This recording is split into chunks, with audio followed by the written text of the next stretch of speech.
which is September 5th. Actually starts September 12th. We'll have an online kind of get-together as an orientation for that program on September 5th. All the details will come to you via jacksonville.dalecarnegie.com.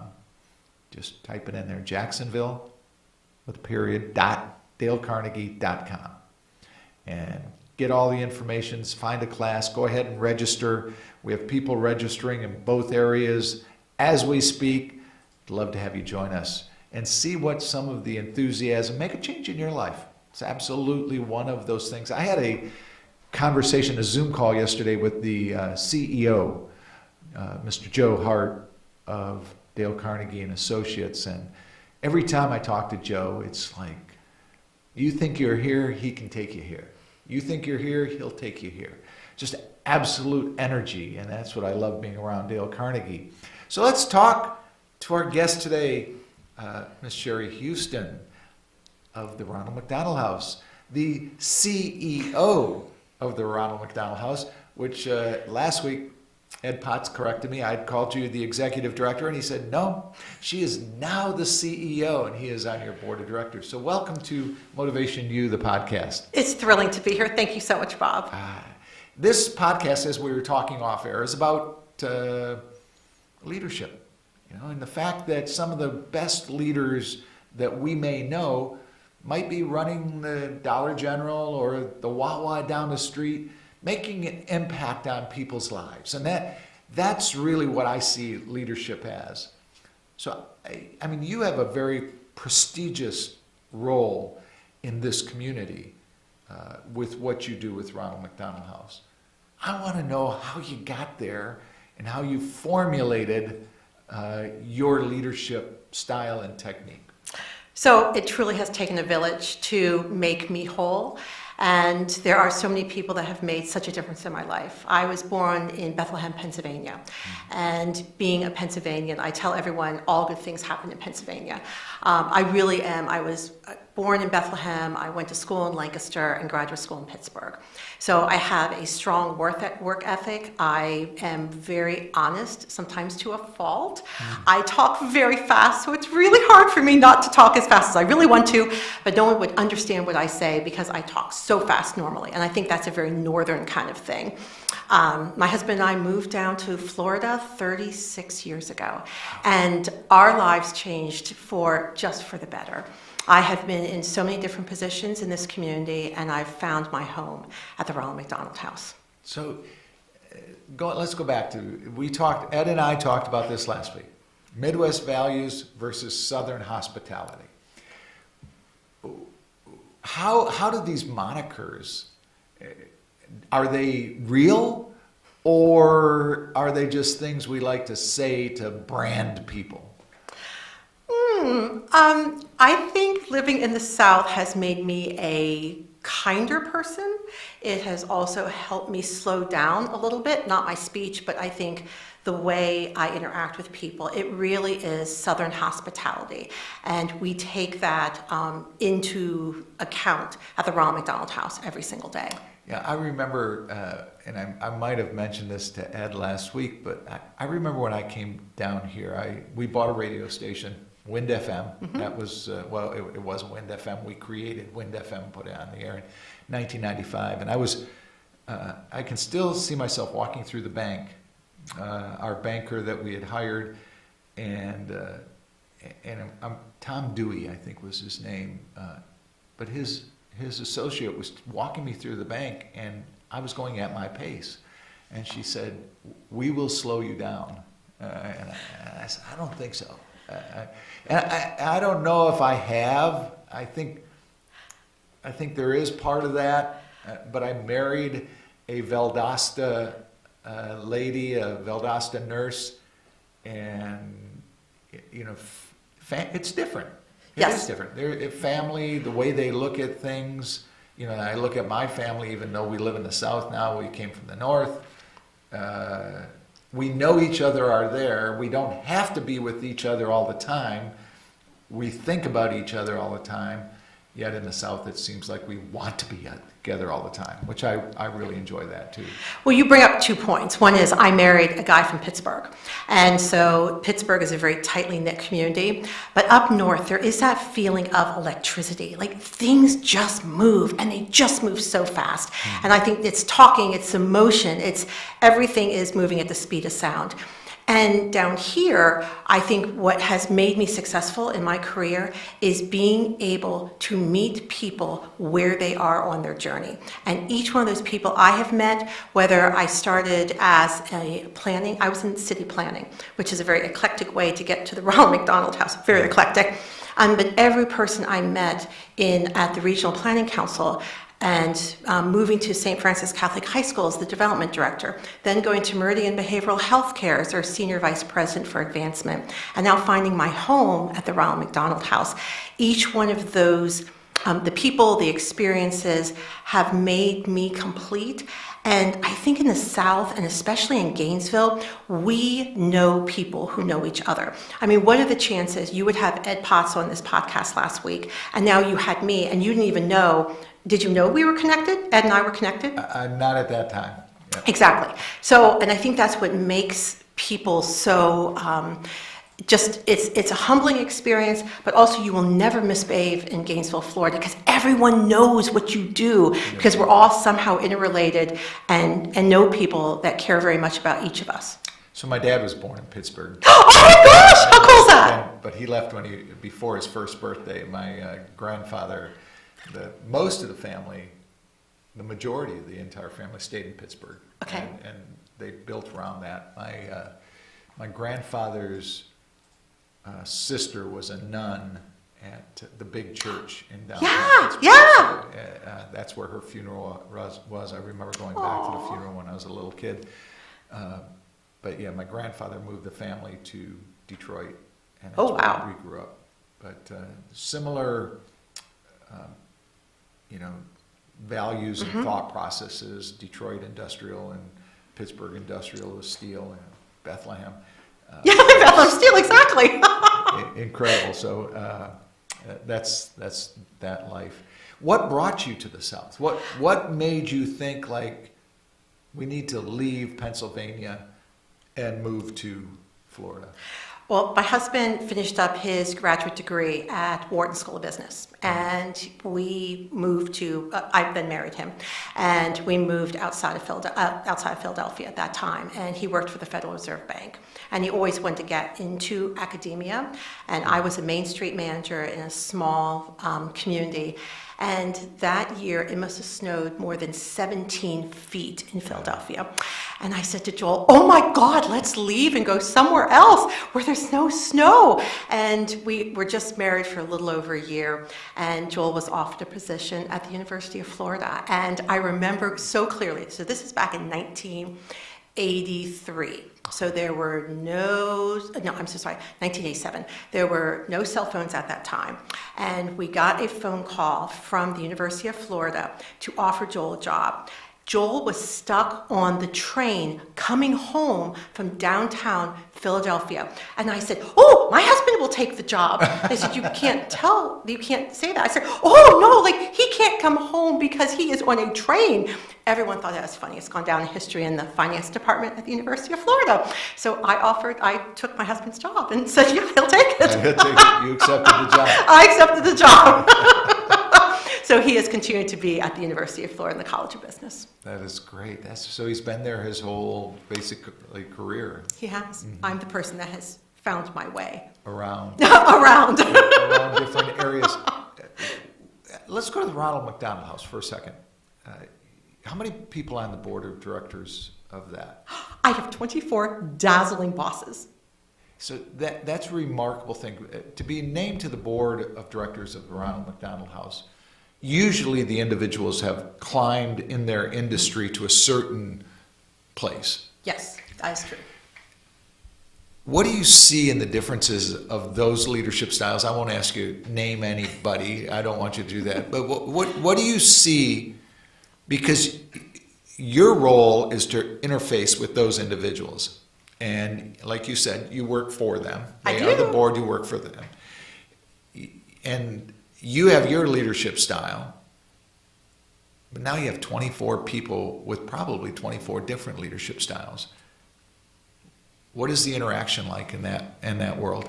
It is very vibrant, very exciting, and we have a lot of fun. And I think that's what keeps that group together. We invite people to serve on the board. They go through an incredible vetting process, and we want to make sure that the people serving on our board of directors at the Ronald McDonald House understand what our mission is and how important it is that we keep families close to their seriously ill child. Most people think that McDonald's supports our organization 100%. We have a great partnership. However, we were never built on the premise that McDonald's was going to support us and fund our entire operation. So our board is a very intricate fundraising board, and they bring their entourages and their gifts and their talents and their friends to the table to truly make our house a home for families who are coming from all over the world to receive world-class treatment at our children's hospital. What, the board meetings, what are they like when you have 24 egos, 24 leadership styles, and you're trying to accomplish things? What are some of the elements that you see that people could learn from, that, you know, if they were able to sit in that room and see these 24 leaders of our community here working together, what are some of those threads that you see that are similar, and how do they manage the differences? We do all our work in committee. So we have an executive committee, development committee, the nominating committee, personnel, also, I'm probably missing a committee, finance, and strategic planning. And those meetings are very vibrant. They are filled with lots of give and take, and then they formulate those recommendations that will then go to the board. We have a very strong board portal with lots of documents for our board to review. So when they sit down at a meeting, our meetings last no more than 50 to 60 minutes. And a lot of that is, you look at it ahead of time, you can call me as the CEO and ask me questions, but they are very tightly run meetings. And that I have to thank my board chair and all of my board chairs who really know how to run a meeting, to listen to people, but also nip in the bud. If something is looking like it's starting to spiral and they don't agree with the recommendation that's coming out of that committee, it'll go back to committee and be reviewed again and then brought back to the board. That's interesting. So there is a lot of that dynamics that takes place, and they are able to take what has built them to the success in their company, their industry, and share that with each other. Absolutely. Must be interesting to watch the how they manage the egos, because it's very lonely at the top, as you know. You know, it's very lovely. It's very lonely. In all of our programs, we have the triangle of development that we talk about in the Dale Carnegie class, where you start with a foundation and building cooperation and then leadership. And that tip of that triangle, that leadership, I always point the cursor there, and I let people know that a lot of us want to be at that spot. It's a lonely place. It's a lonely place. Yes, and there's two things that remind me of something to share. So the first thing is that having a fabulous chair of my board has always made me a better CEO. And I've had people that have pushed me. One of my board chairs I call him, he kind of like my personal trainer. He would make me jump on that box and I would skin my knee, but you know what? In the end, those scars made me stronger and made me a better leader. And each one of my board chairs brings their talents to the table. And when I think about my board chair, we are flying a plane and they are my co-pilot. They know every thought going through my head. There aren't many at one time, but I talk really fast, so there's a lot of them. But we're flying this plane together, and we have all of these board members who are in seats in that plane for a specific reason. And we are going in the same direction. We're working together. And so to be in sync with your chair of your board, I think is exceptionally, exceptionally important. Because when I don't agree with my board chair or they don't agree with me, usually I just feel so out of kilter. And it makes us a stronger board when we're working together on the same mission and moving an organization forward. The other thing I think about in the triangle is it is lonely at the top, but I like to invert that triangle, and so I think about what I do as a CEO, and I'm actually at the bottom of the triangle. And it's everyone, it's my team that is the next rung, and it's my stakeholders, our donors, and at the top is every single family that we serve. Because every decision that is made from our team is made as what is in the best interest of the families who are coming to our house.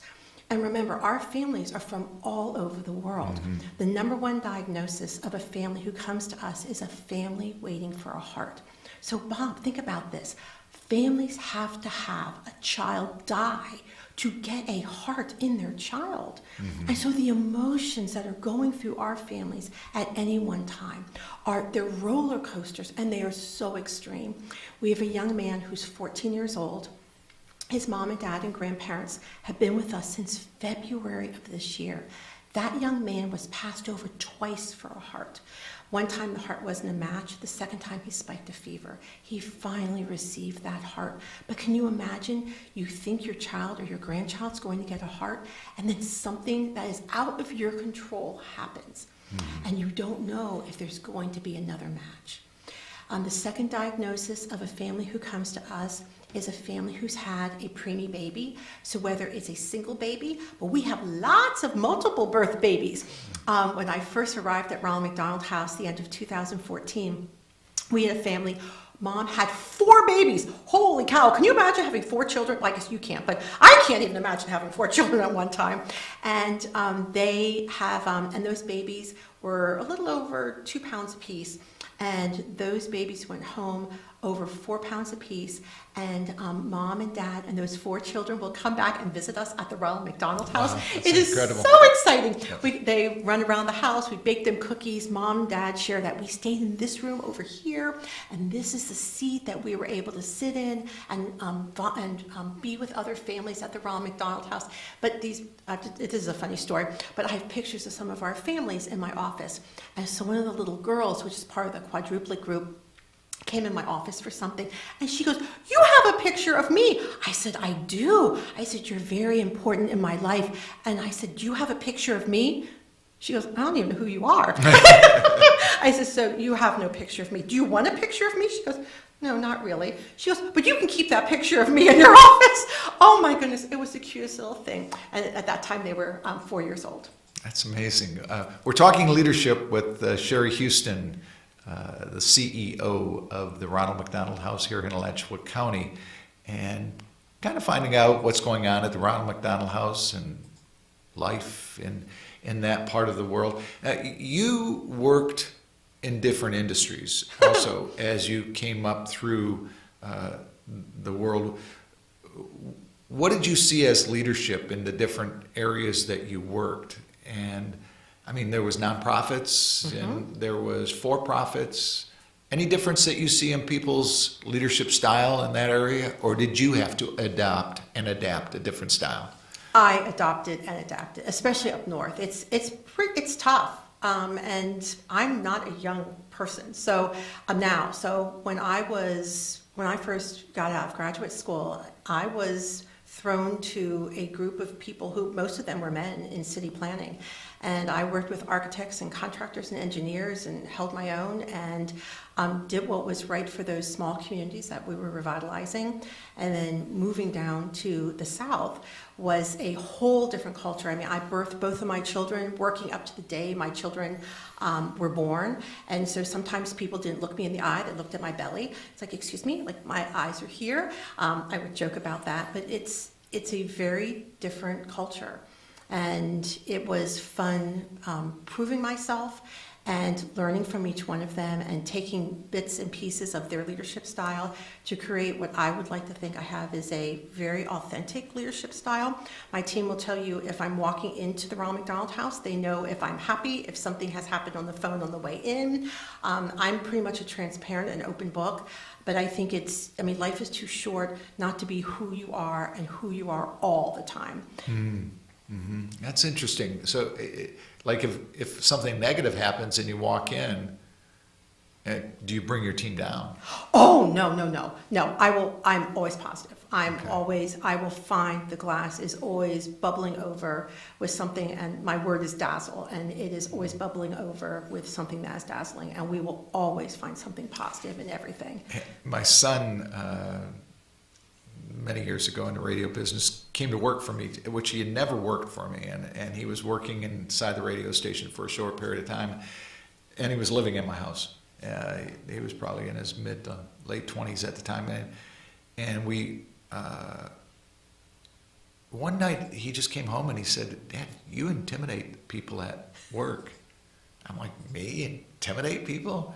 He goes, "Well, you haven't been smiling lately." And that was a wake-up call to me. That was really a wake-up call of how you have 30, 40 people working for you. The way you walk around the building has a lot to do with that. And I had what was on my face wasn't what was in my head or in my heart. I was just probably being a little bit more pensive, or really thinking about things that were going on. But that reflection is so important, and it's Well, it's important to be positive. I think the other thing is when you're interacting with families who are going through so very much, is to make sure the team is working together and you're there to support one another, because families are going through such emotional roller coasters themselves. Yeah. What is the thread between all of the Ronald McDonald houses, if there is one? So Jacksonville, Gainesville, Tallahassee. What is the thread that kind of goes amongst them? So we are all licensed by Ronald McDonald House Charities, and the charity is based in Oak Brook, Illinois. We're our own separate 501c3s. So when you give to the Gainesville Ronald McDonald House, all that money stays at our house and is incorporated into our family room at our children's hospital. So we, in the state of Florida, there is a house in Jacksonville. I'm really impressed you knew half of this. Most people don't know that much. Jacksonville, Gainesville, Tallahassee, Pensacola. There are 4 houses in Tampa, 3 in Orlando, 1 in Fort Myers, and 1 in Miami. And we work incredibly closely together. We get together, share evidence-based practices. You don't need to reinvent the wheel at the Ronald McDonald House. Mm-hmm. And that's a nice thing about being part of an international organization. My husband and I and our kids many years ago went to Paris. And there's a house in Paris. There's a house in London. And to see what they do and how they do it, we're governed, my board of directors determines the policies of how we are going to push out and implement and serve families. So at our house, we serve families who have a baby in utero all the way up to the age of 21 years old. Few houses serve babies in utero because mom is healthy, baby is the patient, and that baby isn't obviously in the world yet. But our babies in utero are babies waiting for a heart or have some type of heart defect. So they've had some type of surgeries before mom even delivers them, and then they're able to go to the hospital, deliver that baby, come back to us, mom does, and that baby goes into emergency surgery. No surprise, the outcomes are so much better than if that baby was born in Jacksonville and then was life-flighted over to our hospital. That time could make a difference between that baby surviving and not surviving. So does the house shadow the specialty of the hospital in that area? Jacksonville's got so many hospitals. Proton. So which one is a... Proton therapy is what they're mostly known for. I would say we're mostly known for the fabulous outcomes in congenital heart. For over 50% of our families have children who have some type of heart defect or are waiting for a heart. That's amazing. We were... Back in 2006, we interfaced with the Atlanta Ronald McDonald House. My at the time 9-year-old stepson was injured in a bad accident. Oh. We had just been married. We were married in July, early July, and this happened in late July. We were married late June. This happened in late July. And he almost lost his arm, almost lost his life.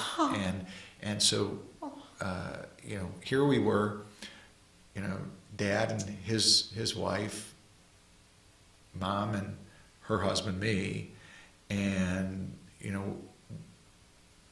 a young man was taken to Atlanta from Valdosta, 3 hours away, and we didn't know where to stay, so we went to the Ronald McDonald House. We actually got one room. Every couple of nights, his dad and his wife would stay in the room with him, and we would stay at the Ronald McDonald House. Then we'd switch roles, where we would go stay in the room with him, and they would come back and get some sleep at the Ronald McDonald House. So we had it was almost a month that we were interfaced with the Ronald McDonald House, but it was amazing to me, the way they treated us, and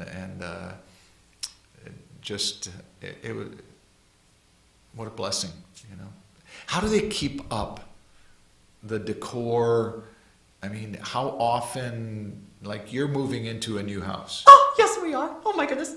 and I don't want to get into that until after the break. We'll talk about the new house and what's happening here. But how do they keep up with the changes in the decor and the different families that come and go? And what is the average time that a family stays with you? Average length of stay is over 90 days. Hart families stay with us for as long as sometimes a year. The longest family in our 41 years operating as a Ronald McDonald House is 18 months. So think about that, Bob. A year and a half. Could you have a job if you were away from your position for 18 months? No. Mm-mm. So bad things happen to good people who never anticipated having a child who was seriously ill, and they have to put their lives on hold. What breaks my heart more is the child in the hospital is going through so much, and mom and dad and grandparents are so focused on that child in the hospital. It's the siblings who fall through the cracks. Actually, they're called shadow children. And no one thinks about them because mom and dad are so focused on making sure that child in the hospital is doing well, they're making all those decisions. I remember my first week at the Ronald McDonald House. I'll never forget this. Mom and dad and a little boy who was 7 years old was visiting his preemie sister in the hospital. And they were checking out the front desk, and there was a calendar at the front desk. And the little boy, we circled the calendar, and the little boy says, "Look, Mom and Dad, it's my birthday." And you know that feeling like, oh no, you could hear Mom and Dad go, ah!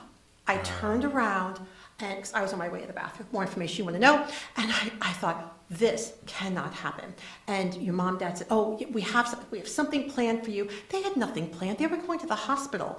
They were worried about that preemie baby, making sure that little girl lived. So I called my friend, Debbie Kinman Ford. At that time, she was running a day school. I said, Debbie, you need to make a cake for my little boy at my house. I think he's about 7 or 8 years old. I need party favors. I need some type of noise makers. I need nice plates. I need cards made. Oh my goodness, can you make this happen? And she's very calm. She goes, oh, Sherry, of course. When would you like this?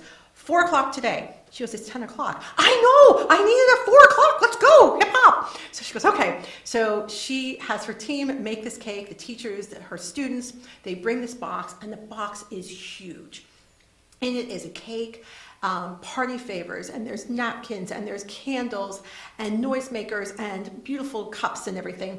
And at 4 p.m., this family came back, and on our front desk was this big box, all fully wrapped. And the little boy says, oh my goodness, I knew you had a surprise for me. And the volunteer at the front desk said, the birthday fairy was here to wish you a happy birthday. Wow. That's amazing. We're going to take a break. We're talking with Sherry Houston, CEO of the Ronald McDonald House here in Alachua County, and we're going to dig into some of the great things that are going on and the change of their building and the new house and things that will be happening here at Spurrier's when we come back right after this.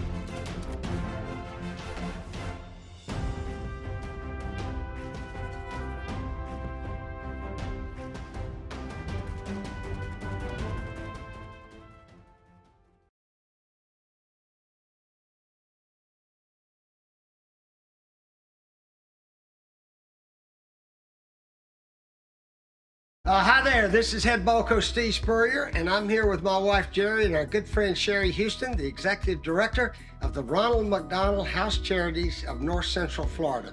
We're thrilled to announce that the 2-year anniversary of our restaurant, Spurrier's Gridiron Grill, is coming up on August 14th. Last year we had so much fun celebrating with everybody that we're doing it bigger and better this year. We're hosting a special dinner and celebration that will include a chef's choice of premium buffet or your favorite Spurrier Gridiron Grill menu, including a filet mignon carving station, shrimp and grits, short rib risotto, wonderful seafood options, and many dessert options also. Like my famous chocolate chip cookies. Proceeds being donated to the local Ronald McDonald House. Thrilled to once again partner with Coach Jerry and the Spurrier Gridiron team to raise funds for the Ronald McDonald House, benefiting families and children experiencing medical emergencies. Spurrier's Gridiron Grill will be donating 11% of all of our money from food and 66% of drink sales to the Ronald McDonald House. Go to Spurriers.com right now and reserve a ticket before they sell out. We'll have wonderful food, special guests, and a limited edition of the 2nd-year anniversary collector's coins, as well as prizes like a dinner with me and Jerry. We couldn't have become one of the busiest and most successful restaurants in the Southeast without your support. So we want to celebrate with the most important people of our team, and that's you. I want to celebrate with some of those cookies. Do you have any of those? Sure do. Right here for you. Oh, thank you.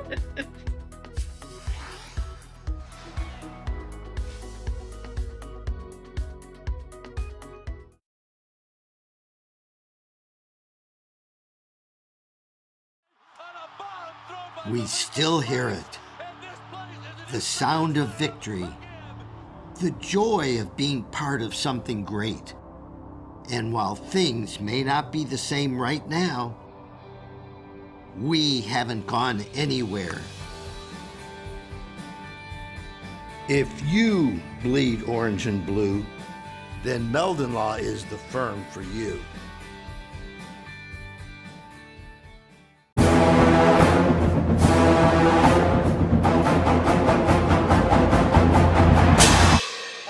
Jeffrey, what are you doing? Well, I'm joining the band, of course. Since Meldon Law is the official law firm partner of the Florida Gators, I want to help. Dad, we're litigators. Let's stick to helping people in the courtroom. Well, can we still hang out and jam a little bit? At Meldon Law, we won't back down. Looking for more reasons to celebrate? We have them here at Celebration Point. Enjoy some of the newest additions to our already celebratory lineup, like Dave & Buster's, Les Macarons, and Prime and Pearl. There's always a reason to celebrate. Join us anytime for any occasion. Celebration Point, where Gators come to celebrate.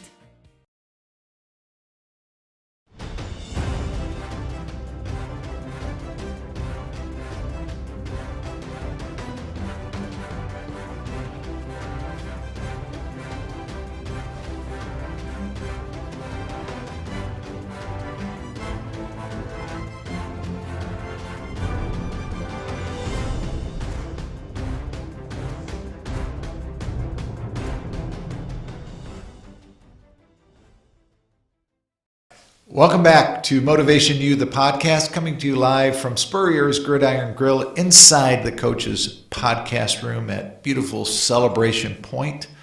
If you have not been here, you have to get here. I mean, it is absolutely one of the coolest places to come. The food is great. The ambiance is great. The museum is great. You might bump into Coach here. You might bump into somebody that is even more famous than Coach, Freddie Wiebe. Freddie won't appreciate me saying that, but just wonderful, wonderful people. Andrew, who runs the restaurant, does an absolutely fabulous job, and it is just a great place to be. And the growing of Celebration Point, the stores, the places to be, what Svein has done with this complex and developed it is just absolutely incredible, and it's just a great place to be. It's kind of, to me, it's kind of become the hub of Gainesville. You know, it's the place you want to be. If it's Sunday afternoon with a band playing in the band shell, if it's coming to the movies Friday night, Saturday night, having your pre-movie, brunch at dinner at Spurrier's, walking across the street, just a great place to be. I'll stop talking about that. Sherry Houston, CEO of the Ronald McDonald House here in Alachua County. Great news coming up.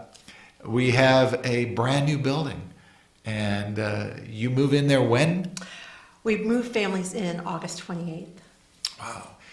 When did this project start? What was the reason for it? And tell me about the construction of it. Wow. So I've been the CEO for the last 9 years. And after my second year in this position, I started to realize that there were more than 50 to 125 families on our wait list. So once again, we are in an indefinite stay house, which means once you get a room, you keep that room until your child is discharged. And we already talked about the longest length of stay was 18 months. So we knew we needed to serve more families.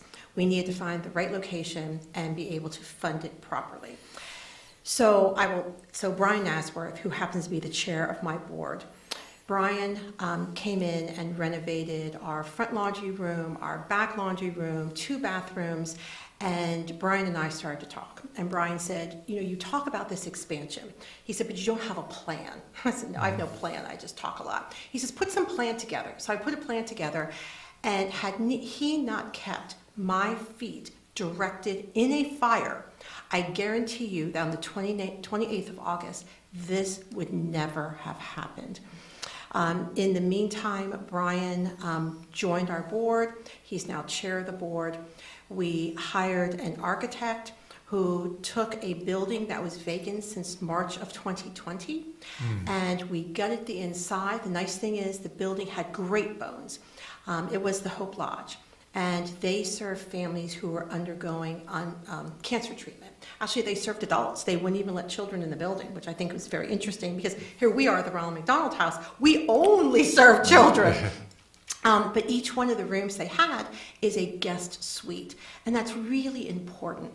There'll be a sleeping area, but there's also an area for you and your family to sit in. So let's say your mom and dad visit you, and they sleep in the fold-out couch, and you and your child sleep in the bedroom. So much better for your marriage than if your mom and dad were sleeping in a bed right next to you and your spouse, right? I mean, that's just common sense. So we will have 50 guest suites at our new home. We will have 3 kitchens, 1 kitchen for our visiting chef program. We invite families and groups to come in and cook at our house every night. Do we eat dinner every night, Bob? Yes. Exactly. Our families need to eat a home-cooked meal every night. So whether you're a gourmet chef or you have a group of people that just want to get together, Spurrier's has actually cooked in our house, which is really cool, and served our families. But when you're cooking in our house, you make our house smell like a home. And there is nothing like a family coming home at 6 o'clock at night and smell the onions and the peppers and the garlic and be able to touch and talk to someone who is not asking them a question about their child in the hospital or making them learn a new technique or some life-saving decision.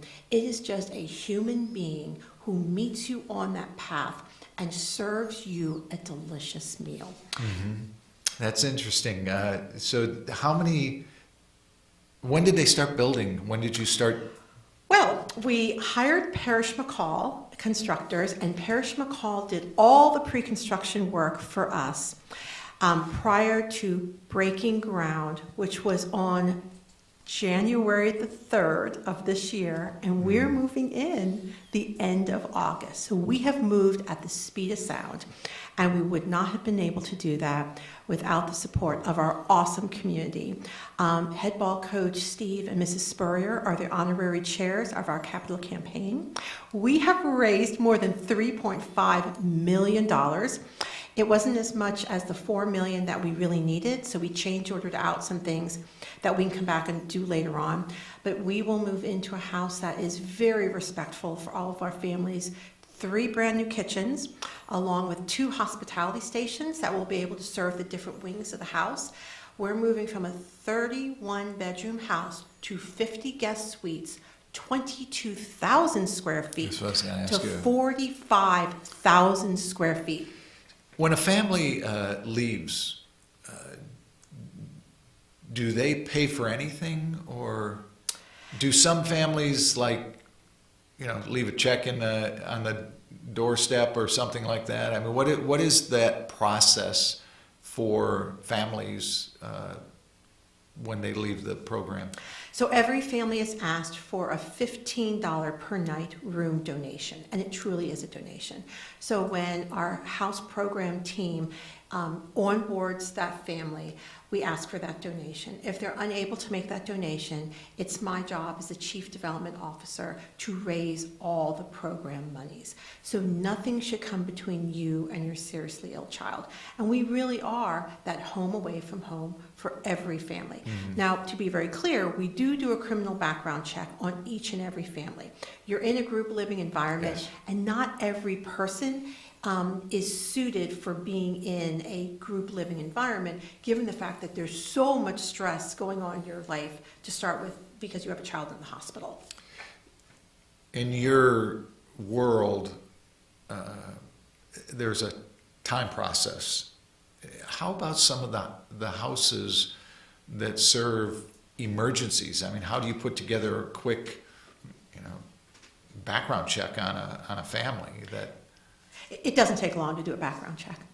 Our house programs team can run it very instantaneously. Get it pretty in-depth. For us, because we have such a long wait list, we will put that family on the wait list, and then as soon as the room is open, then we will move that family in. So it is unfortunate at our house that sometimes families never get into our house because their child passes, and sometimes their child is discharged before we can get them in our little 31-bedroom house. So coming up August 14th, there's a fundraiser here at Spurrier's. A lot of things going on that night, 5 to 10 o'clock. I believe like all of the money is going towards the Ronald McDonald House. It's the second birthday party of Spurrier's Gridiron Grill, which what a wonderful way. I know I was here last year for the first birthday party. Same process, was donating money to Ronald McDonald House. Tell me about that, what's going on here on August 14th. Absolutely. Well, let me tell you that we received a check from Spurrier's in the amount of $15,000 for that first year anniversary. And so we're so grateful for our community who wrapped their arms around us last year. So there are still tickets available and seats available, and you can go to the Spurrier's website and put your credit card in, and we receive 66% of all the food, and that's not true, 66% of all the alcohol you drink, 11% of all the food. We'll be selling gift cards for Spurrier's, and receive a portion of those proceeds. So, I mean, every little bit really does add up. And to have Coach and Mrs. Spurrier here, and some of the former Gators, and I heard there could be about maybe up to 42 of those. I know, it's so exciting. But I think it's just a fun way to celebrate an accomplishment of an institution in our community. And we are humbled at the Ronald McDonald House of all the fabulous charities in our community that we were chosen to be the beneficiary of the second year celebration. And for people that want to come out for that, even if you can't make it and you want to make a donation, I stopped by. I was in town for something else that night, and I had to leave early. I think I was traveling south to see my son in Naples. But one of the things you can do is, buy a gift certificate, $150. You can use it like, that's what I did. I bought a gift certificate that night, and then, almost 6, 7, 8 months down the road, my wife and I came here for dinner, and we used the gift certificate. So if you can't make it that night, you can still donate and help. Where do they go if they can't be here? What is the site they go to make that donation? You can go to our website, and that's www.rmhcncf.org. Let's give that again. RMHC. ncf as in Frank.org. Okay. And they can just go in and buy You can make a gift to the Ronald McDonald House. Okay. Otherwise, you go to the Spurrier's website and you can buy, reserve your table, and it really is it's just like you're making a reservation at a restaurant. So Okay. I believe we're sold out at 5 o'clock, 6 o'clock, 7 o'clock, but I think there are reservations still available at 8 and 9, all the way to 10. And that's a great point too, because I'm one of those, restaurants struggle, moving the people that are eating, they sit around and they chit chat and talk for a long time, and we want you to do that. Yet for that evening, be cognizant of the fact that we're moving people in and out that want to, support the Ronald McDonald House. So they are reservations every hour. Yes. They're going to serve you quickly. You're going to get your food, but we want to understand that too. That there are a lot of people that want to help you and the Ronald McDonald House that night. And it's a buffet, so you get to eat as much as you want. Oh my goodness, the food is fabulous. Yes. So this is your chance to try some things at Spurrier's that you may be a little nervous about trying on the menu. Everything is available for you to eat. And then, of course, Mrs. Spurrier's dazzling cookies. Yeah. Oh my gosh, and they really are good. Yeah, they are. They definitely are. I've experienced them many times, too many times. One of the things you mentioned about the food, about there's something that maybe I think the word you use, afraid to try. It's usually not afraid to try. It is, you find something you really love, and then you buy it all the time. Now, my wife and I go through that. If we go to an Italian restaurant, I can tell you exactly what she's going to order. She never knows what I'm going to order, because I will order something that I've never had before, because that's the way I am. Whereas it's going to be chicken parmesan or eggplant parmesan, minestrone soup, and give me some extra bread. That's my wife's order all the time. I mean, if we're going to Italian restaurant, book it. I have to remember what she ordered when we were in Rome, Italy, but it probably was chicken parmesan.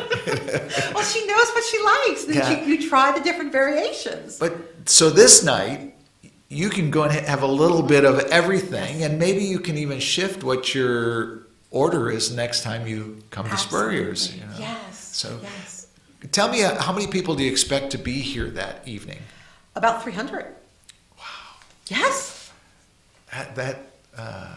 Is there a goal that you have in mind for what to raise that evening, or $20,000. So last year was 15. You're upping that to 20 this year, right? So this is 2 years in a row. What is your relationship with Spurrier's? How did that begin, and what is the cross-pollination between the two organizations? Well, I'd like to say Freddie is maybe the glue between all of us, and then Coach and Mrs. Spurrier are also the honorary chairs to our capital campaign. Mm-hmm. So they are helping us make room for more families. So of the 24 people that are on your board, are most of the companies right here in the Alachua County, or does it broaden out at all? No, mostly in Alachua County. All right, that's interesting. But then we have an advisory council. And the advisory council works directly with me, and there's over 80 of those people. And I would call it the breeding ground for our board of directors. So we've moved people, they meet 4 times a year, and so we've moved people who have a real passion for the Ronald McDonald House from our advisory council onto the board of directors, which is really a governance fundraising board. What a great opportunity for somebody like yourself to be able to be in this role as the CEO of the Ronald McDonald House, interface with 24 great leaders in this community. How have you shifted your leadership style after 9 years of interacting with these incredible leaders? How have you shifted or grown? I shouldn't say shift. How has your leadership style grown from your interaction with other people? I'm more thoughtful in what I say and do, maybe. I'm still moving at the speed of sound. I'll still talk just as fast as I usually talk. I'll make every decision which is in the best interest of our families. But the people on our board, and I want to call attention to Mike Potapow. So Mike is an owner-operator of McDonald's, and he has been on our board for over 24 years. So I call him Mr. Potapow. So Mr. Potapow has seen the ups and downs in this organization, and being an owner-operator of McDonald's has brought that McDonald's perspective to us to ensure that it's a strong relationship, and has served, he's the only person that has ever served as chair of our board 2 times, once with me and once with one of my predecessors. He's the only person that's ever served as executive director. When they moved along the executive director, he actually sat in the seat of the executive director till they found a new executive director. So to have people like that who have historical perspective, but to also have people who have term limits. So our term limits are 3 years. Then you're evaluated by the nominating committee. If you have fulfilled your responsibilities, you'll be asked to sit for another 3 years for a total of 6 years. And if you're tapped for leadership, executive leadership in our board, then the term limit is you'll stay until you finish that term. Is that purely volunteer, their time? All volunteer. We do not, they do not. Our board does not get paid. Mm-hmm. It's some boards do. Some boards do, so but our board I want to make sure does that not. people know that the people that work on this board are totally volunteers. Oh, and it is a true labor of love. I mean, if you call Brian Nasworth right now, the amount of time that he has spent at our new location working with Parrish McCall Constructors and what Quality Plumbing, because he is the CEO and founder of Quality Plumbing, Yep. Quality Design Works. Brian has really become our owner's representative. So he is at that job site every single day. The depth and breadth that he has brought in leadership is like no other. Brian is one of the first people I met when I came to Gainesville as a representative of Dale Carnegie. And the story he told me, and he supported his entire leadership team going through the Dale Carnegie class back in 2010. It was probably at that time that I first met Brian. But he had told me the story about how he got involved in Dale Carnegie and how much it changed his life. And he owed his success to what he learned in the Dale Carnegie class. You probably get to watch him practice what he learned with us. But what a remarkable man. I mean, absolutely love Brian. I haven't spoken to him in years, but you know, when you mention his name, it just puts a smile on my face because he's such a really, really quality plumbing, but he's such a quality human being. And he told me the story about the fact that he was working, I think he was like just out of high school or in high school or just, and he was working for his buddy's dad in the plumbing industry. And the dad offered the son to go to the Dale Carnegie class. He didn't want to do it. Brian said, I'll do it, you know. And he went through, and he said to me, he said, Bob, I'd still be driving somebody else's plumbing truck if I would have been taking that opportunity to grow like that. And yeah, it's just I'm glad to see him being part of your board now. That's amazing. When you interface with these individuals, and I mean, they have such great leadership background. How do they affect, you know, your team? How many people do you have on your team? For not the families, the people that actually work for you at the house. We have a very small but mighty team, and as we are expanding and moving into our new house, we'll be bringing dedicated, passionate team members on. We currently have a CFO, we have a director of development, we have a house director of house programs, we have one executive housekeeper, and then the rest of our team are all part-time people. We are open 24 hours a day, 365 days a year. We never close. How do you keep it clean? I mean, do you have like a team of people that come in, or? We have one fabulous executive housekeeper. Her name is Wandra. She is our longest tenured employee. She was there before I was the executive director or CEO, and she's been with us for over 12 years. And it's a labor of love. And we have groups that come in from our community that will help we call them house helpers, and they'll do deep cleans. Best Restoration will come in and help clean when they have an opportunity. So it really takes a lot of people to make our house a home and make our families feel loved and special. I mean, think about, you've asked me a couple of times, Bob, do you eat dinner? But think about a house. Now, we have a house with 4 bedrooms, living room. There's 2 of us that live there. Unless one of the kids are coming back in between houses and they're living with us for a few weeks or a couple of months or whatever it is, those things happen, right? Oh yeah. You're going to have 50 suites. I know. Who does the shopping for food? I mean, well, breakfast is a grab-and-go breakfast. Lunch is also that grab-and-go. And then people from our community, we are looking forward to having them participate again in what I call the Visiting Chef program, where they bring all the ingredients, they determine their menu, and then serve our families at 6 p.m. at night. And I think what makes that so special is, one, the fact that when you cook in our house, you really do make it home.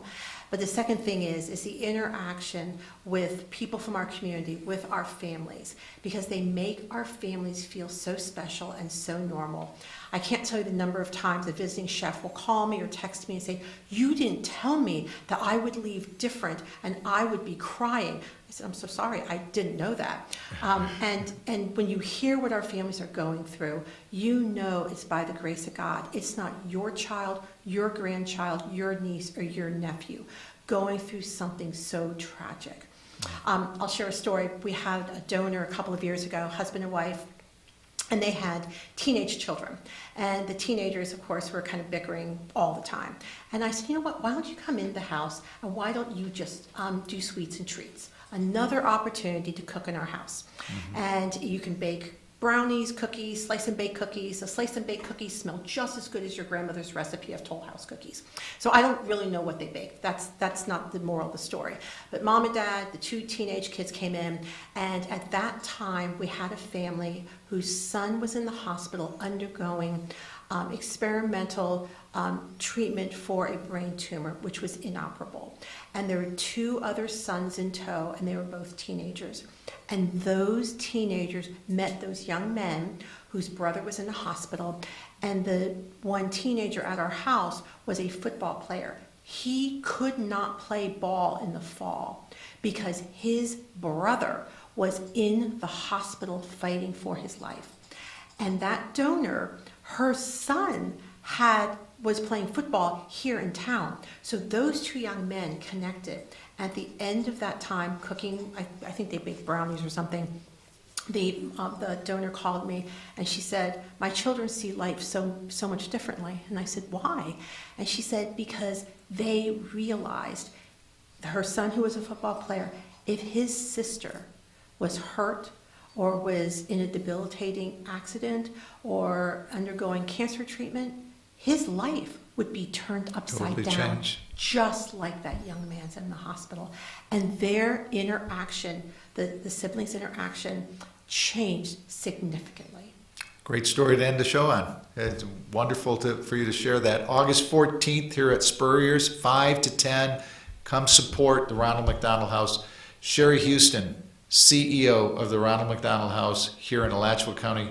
Thank you for talking leadership and sharing with us the stories of your wonderful facility. Thank you, Bob. And this has been Motivation U, the podcast, coming to you live from Spurrier's Gridiron Grill. See you next week.